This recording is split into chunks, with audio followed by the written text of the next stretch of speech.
Hey, how about you and me get to know a little bit more about Mz Lauryn Hill? Lauryn Noel Hill was born in East Orange, New Jersey on May 26 of 1975 to Valerie, a teacher, and Mal, a computer consultant, and she grew up surrounded by music. Her father used to sing in local nightclubs and her mother used to play the piano. And from the jump, Lauryn was a performer, singing at school and in Harlem's Apollo nightclub at the age of 13. And around this time, she met Percasrel Michelle and Wyclef Jean, and the three formed a band, and that band was called the Translator Crew, and they used to go around performing in local nightclubs. The Translator Crew will of course become known as the Fugees, which is derived from the word refugee, which is a deprecating title given to Haitian Americans. And let's not forget her foray into acting. At the young age of 17, still in high school, she had a reoccurring role on the soap opera As the World Turns, and she scored a featured part in the movie Sister Act 2, where she sang the songs His Eye is on the Sparrow and Joyful Joyful.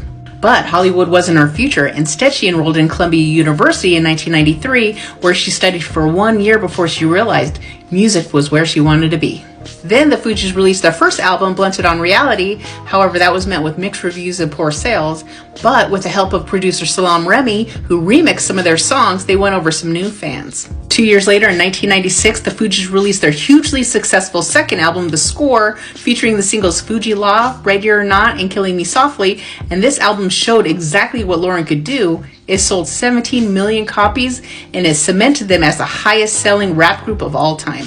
After the Fugees sadly broke up in 1997, and I loved the Fugees. In 1998, Lauryn Hill released her first solo album, The Miseducation of Lauryn Hill, which she recorded in Jamaica. This phenomenal album earned her 5 Grammy Awards, 3 American Music Awards, a Billboard Award, a Soul Train Award, and an MTV Award, and has since sold more than 19 million copies worldwide. And Lauryn broke some records. She was the first woman to be nominated in 10 categories and the first woman to bring home 5 awards in one night.